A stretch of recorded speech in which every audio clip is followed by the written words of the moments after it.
ঘটনাটা ঘটেছে একদম ধর্ষিতা হয়েছেন। তো সেই বিষয় নিয়ে যদি কিছু বলেন, এবং আজকে যে আমরা এই মুহূর্তে খবর পেলাম তো অভিষেক ব্যানার্জি এবং মমতা ব্যানার্জি ওখানে যেতে চেয়েছিলেন, অভিষেক ব্যানার্জিকে আটকে দেওয়া হয়েছে, কিন্তু মমতা ব্যানার্জি এখনো বাড়িপুরে অব্দি পৌঁছতে পেরেছেন। তো এই বিষয় নিয়ে যদি কিছু বলেন, কেন উনি পৌঁছচ্ছেন যাওয়ার? আপনার প্রশ্নটা দুটো ভাগে বিভক্ত। প্রথম হচ্ছে বারুইপুর কাণ্ড।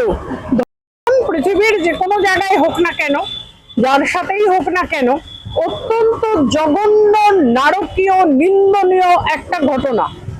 আমরা যে দলেই থাকি না কেন, যেখানেই দাঁড়িয়ে থাকি না কেন, আমরা সমস্ত মেয়েরা, মায়েরা, দলমত নির্বিশেষে এর পানিশমেন্ট চাইবো যে যারা দোষী তাদের খুব তাড়াতাড়ি ফাঁসি হোক, খুব তাড়াতাড়ি তদন্ত কমপ্লিট করা হোক, তাড়াতাড়ি এটা কোর্টে যাক এবং তাড়াতাড়ি। ভারতীয় জনতা পার্টি যে সরকার এসেছে, সরকার এই বিষয়ে 1 ইঞ্চি জমিও ছাড়বেন না।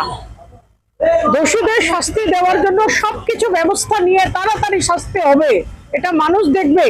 আর মমতা বন্দ্যোপাধ্যায় বা অভিষেক বন্দ্যোপাধ্যায়ের ওখানে আজকে যাওয়ার থেকে আরো অনেক জরুরি ছিল।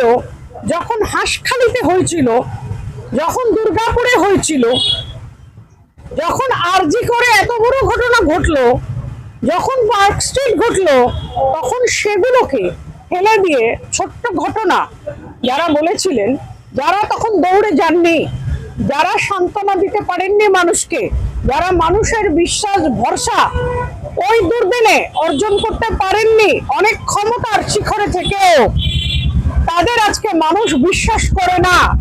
অভিষেক বন্দ্যোপাধ্যায় আজকে যান না যান কি যায় আসে, তখন যাননি কেন? যখন ক্ষমতার মাথায় ছিলেন কটা জায়গায় গেছিলেন? হাঁসখালিতে গেছিলেন, দুর্গাপুরে গেছিলেন, কোন জায়গাটায় গেছিলেন? কোন জায়গাটায় সেই বাড়িতে গিয়ে সান্ত্বনা দিয়েছিলেন? কোন জায়গাটায় বার্তা দিয়েছিলেন? কোথায় ভালোভাবে দোষীদের বিচার হয়েছে? সমস্ত প্রমাণ তথ্য লোপাট করার চেষ্টা করেছেন, দোষীদের বাঁচানোর চেষ্টা করেছেন। আজকে কাকে দেখাতে যাচ্ছেন, কোথায় যাচ্ছেন? ওরা যাক না যাক, বাংলার জনগণ ওটাকে কোনো গুরুত্ব দেয় না। 21শে জুলাই ওনারা পালন করবেন যে কংগ্রেসের শহীদ মিনারের ওখানে তাদের কংগ্রেস ঠিক করেছে, ওনাকে যেতে না দিয়ে ঠিক কাজ করেছে পুলিশ। উনি গেলে কি করতেন? উনি গেলে হয়তো অপরাধীর হাতে কিছু টাকা ধরিয়ে দিতেন, বাবা মার হাতে কিছু টাকা ধরিয়ে দিতেন, অপরাধীদের সরিয়ে দিতেন। নাবালিকা 11 বছরের নাবালিকাকে ধর্ষণ করে খুন করে পুড়ে আবারও একটা সেই নির্মম ঘটনার সাক্ষী থাকলাম। যা বারবার বলছিলাম যে আর যেন কোনো বাবা মাকে সহ্য করতে না হয়, আর কোনো মেয়ের উপর যেন এরকম না হয়, সেটাই আবার হলো পুনরায়। এটা খুবই দুঃখজনক, আমার কাছে তো আরও দুঃখজনক। আমি কালকে রাতেও বসে বসে কাঁদছিলাম যে আরও একটা বাবা আমার সেই চরম পরিণতি দেখতে হলো।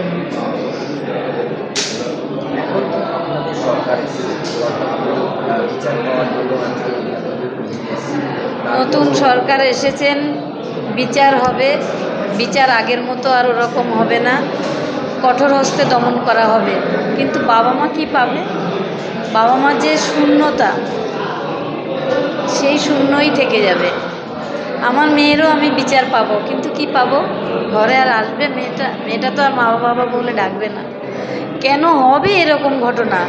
এই তৃণমূল সরকার এবং তার আগে যারা ছিল সরকারে, তারা, বিশেষ করে তৃণমূল সরকার, খেলা মেলা, কেউ জুয়া খেলো, কেউ মদ খাও, এসবেই মাতিস।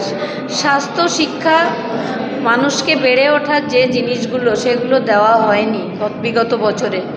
তো সেই ফলস্বরূপ এখন এগুলো ঘটছে। এগুলো আমাদের নতুন সরকার এসেছে, কঠোর হস্তে এগুলো দমন করা হবে, কিন্তু সেই মা বাবা সেই শূন্যতাটা থেকেই যাবে। যারা অভিযুক্ত তাদের মধ্যে একজন গণপিটুনিতে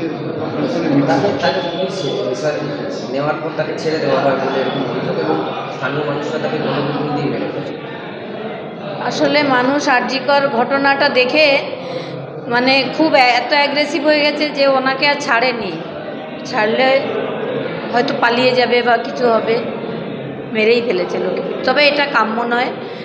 প্রশাসনের হাতে তুলে দেওয়া উচিত আমাদের। প্রশাসন আমরা নিজে হাতে নিতে পারি না। সরকার আছেন, সরকার দেখবেন এবং ভালোভাবেই দেখবেন। প্রশাসন ভালো কাজ করবে এবং সব বিচার হবে। স্থানীয় মানুষজন বলছেন যারা অভিযুক্ত তারা বিজেপির সমর্থক। সে বিজেপি সমর্থক কী করে বলবেন? বিজেপি তো 4 তারিখ যেই জিতেছে তখন তৃণমূলের সব লোক বিজেপি হয়ে গেছে রং মেখে রাতারাতি। কী করে বলবে যে বিজেপি সমর্থক সে?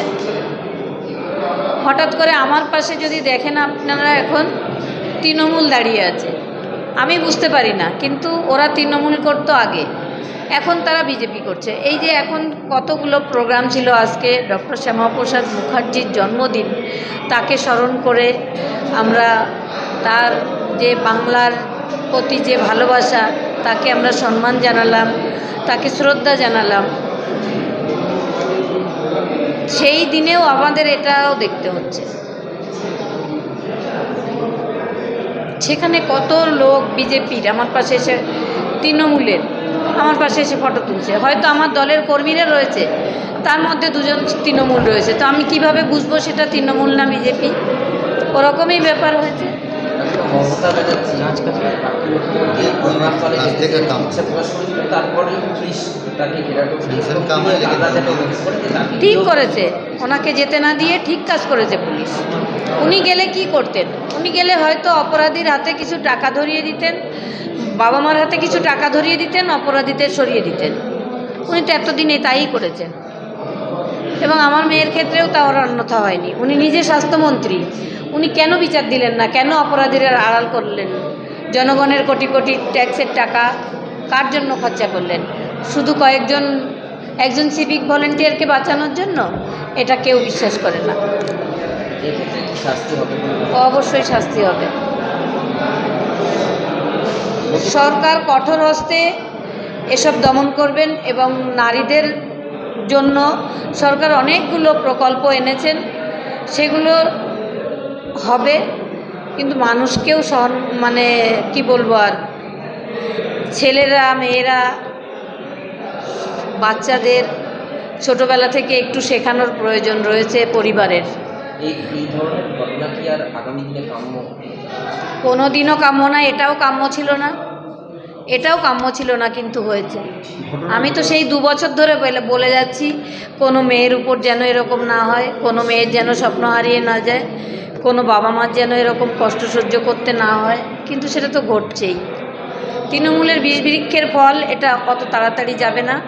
যারা এখন ওই রং মেখে বাঁচার জন্য বিজেপিতে এসে ঢুকছে, তাদের আমরা অ্যালাউ করব না দলে। গতকাল মুখ্যমন্ত্রী একদম সরাসরি বলেছেন যারা অভিযুক্ত তাদের বিরুদ্ধে কঠোর ব্যবস্থা হবে। হ্যাঁ,